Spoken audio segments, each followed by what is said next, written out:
Before she became one of the most popular women on the NXT roster, it was AEW that first took notice of Cora Jade. In October 2020, Cora Jade, wrestling under the name Elena Black, made her debut on AEW Dark. Jade didn't walk out empty-handed, as she had a mini casket with her. No, this wasn't for the world's smallest casket match. Inside the wooden case were 3 creepy cards. Unfortunately, we wouldn't learn much about them or the casket, as Cora Jade only had 2 matches in AEW. The first was a singles match against Red Velvet that Cora lost. Jade's second AEW match was a tag team affair. Jade teamed with Layla Hirsch to face Red Velvet again, as well as Brandy Rhodes. Like before, Cora lost the match, and while her tag team partner, Layla Hirsch, would get signed by AEW, Cora Jade did not. That's alright though. 2 months after her final AEW match, WWE would sign Cora Jade just 6 days after her 20th birthday. While Cora was incredibly young, she was still older than this next wrestler. In 2025, Thea Hail is the youngest female wrestler on the WWE roster.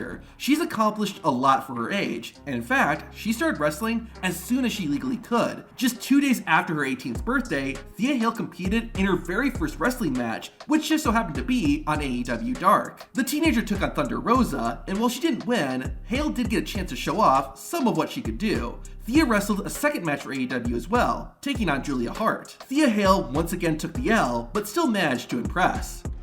And, you know, Taz, I heard a rumor that... Oh my God!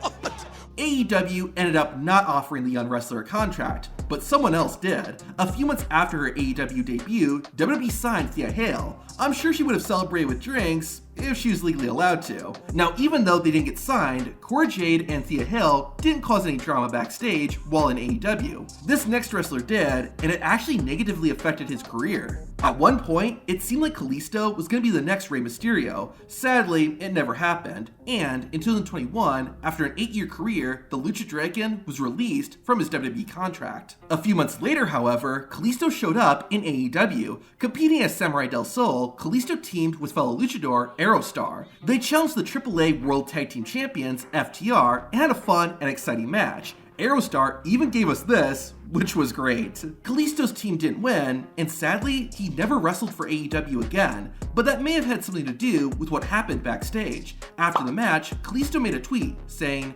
"Prayed and talked to John, Brody Lee, before my match. Thank you for showing me your home." Chris Jericho and Amanda Huber, Brody Lee's widow, both called Kalisto out for misspelling John, adding an H where there shouldn't have been. It's not known whether or not this outrage prevented AEW from signing Kalisto. However, it is worth noting that Kalisto said that other companies stopped using him after the outrage. Speaking of masked luchadors though, another one that you might be surprised to find out wrestled in AEW is Dragon Lee. In 2020, AEW introduced the World Trios Championship, and a tournament was set up to crown the inaugural champions. In one of the first round matches, Kenny Omega and the Young Bucks took on the group LFI. Dragon Lee was one of the members of LFI and was definitely the one to watch. Not much.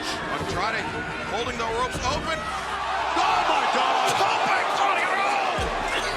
Wow! Dragon Lee's team ended up not winning, and to make things worse, after the match, Lee's tag team partners attacked and unmasked him. I'm assuming that Dragon Lee was signed to the Mexican wrestling company AAA at the time, and that's why AEW didn't immediately sign him to their roster. At least Dragon Lee was paid for this match though. This next person wrestled in 3 matches, and AEW didn't pay him anything. Before becoming the NXT Tag Team Champion, Nathan Frazer competed in AEW as Ben Carter. The British wrestling star was personally invited by AEW's head of talent relations, Christopher Daniels, and competed in a total of 3 matches. Carter was impressive right out of the gate, and unlike a lot of wrestlers in this video, Frazer actually won a match, defeating Lee Johnson on an episode of AEW Dark. Despite wrestling 3 times, Nathan Frazer didn't get paid for it. That's because Frazer was a British citizen and didn't have a work visa for the United States, so AEW couldn't legally pay him. However, Nathan Frazer said they didn't care about the money and was happy for the opportunity. We don't know if the visa had anything to do with that, but regardless, Nathan Frazer wasn't signed by AEW. A few months later, however, WWE swooped in, and Frazer's been part of the company's roster since December 2020. Nathan Frazer at least knew what AEW was when he went to work for them.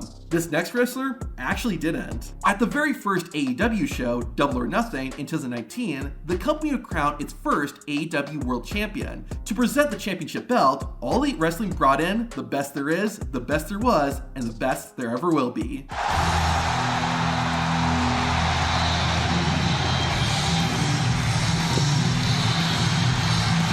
Ironically, Bret Hart would later say they didn't know what AEW was when he agreed to be on the show. Regardless, the Hitman did a good job of helping add prestige to the upstart company. However, this ended up being one and done, and Bret Hart has not appeared in AEW since 2019. But Bret wasn't the only wrestling legend to appear on that show.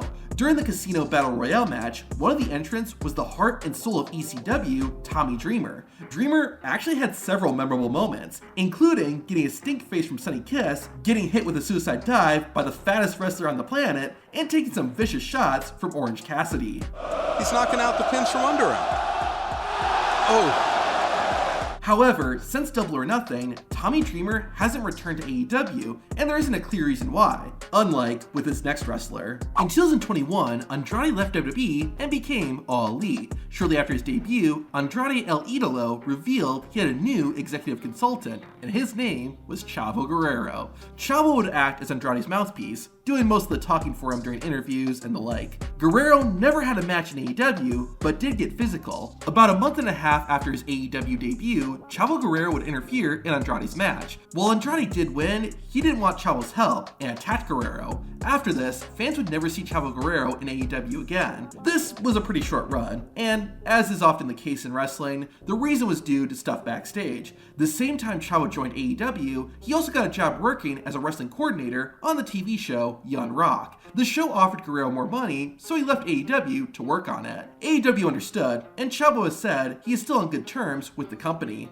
That's likely because Chavo Guerrero did a great job. This other wrestler did not. In 2020, AEW held the Women's Tag Team Cup tournament. 8 teams would compete, but the catch was that all the teams were randomly paired together. This led to a surprise appearance from a former WWE wrestler. While backstage, Nyla Rose was waiting to find out who her tag team partner was. It turned out to be former Funkadactyl, Cameron. Competing under her real name, Ariane Andrew, the former WWE wrestler went on to have not a great match. Ultimately, she and Nyla Rose lost, and Cameron hasn't appeared in AEW since. While I understand why, I'm surprised that AEW didn't sign this next female wrestler when they had the chance. Prior to making her name in WWE, Gigi Dolin got her first major exposure in AEW. She was part of the Women's Casino Battle Royale at the All Out pay-per-view in 2019. However, her appearance there was uneventful, getting eliminated in just about 2 minutes. A few months later though, Hell's favorite harlot got a second chance. In January 2020, Gigi Dolin competed on AEW's flagship show Dynamite in a singles match against Britt Baker. Dolin even got a full entrance. Approaching the ring first from Moon Creek, Georgia,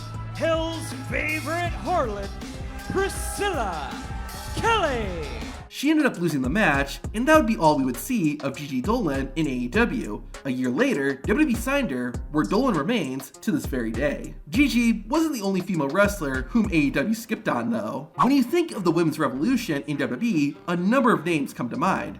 However, one person who often gets underappreciated is Emma. In the early 2010s, Emma was ripping it up with Paige on NXT. While the anti-diva was given her flowers, Emma never really received hers during either her first or second run in WWE. However, in between those 2 runs, Emma made a pit stop in AEW. At the All Out 2019 pay-per-view, 21 women competed in the Casino Battle Royale match. One of them was Emma, using her real name, Tenille Dashwood. Unfortunately, as is the case with Battle Royale, the former WWE wrestler didn't get much time to show what she could do. She got eliminated after being in the match for only a few minutes, and that was the beginning and end of Emma's AEW career. After Brody Lee's sudden passing in December 2020, AEW hosted a special tribute episode of Dynamite. During the show, the faction that Brody led, the Dark Order, competed in a 6-man tag team match. When the Dark Order's opponents tried to cheat, former WWE wrestler and Brody Lee's longtime tag team partner, Eric Rowan, ran out to make the save. After the Dark Order got the win, Rowan got emotional when he held a sign that read, "Goodbye for now, my brother, see you down the road." This was a one-time appearance, and it wouldn't be until 2022 that Eric Rowan would be seen again in AEW. When Rowan did return, he got to compete in not 1, but 2 matches that year. Unfortunately, he lost both, making Eric Rowan 0-2 in his AEW career. To be fair though, Eric Rowan did get a reaction when he competed in AEW. In WWE though, he got the coldest response from fans. If you want to see it, watch the video on screen.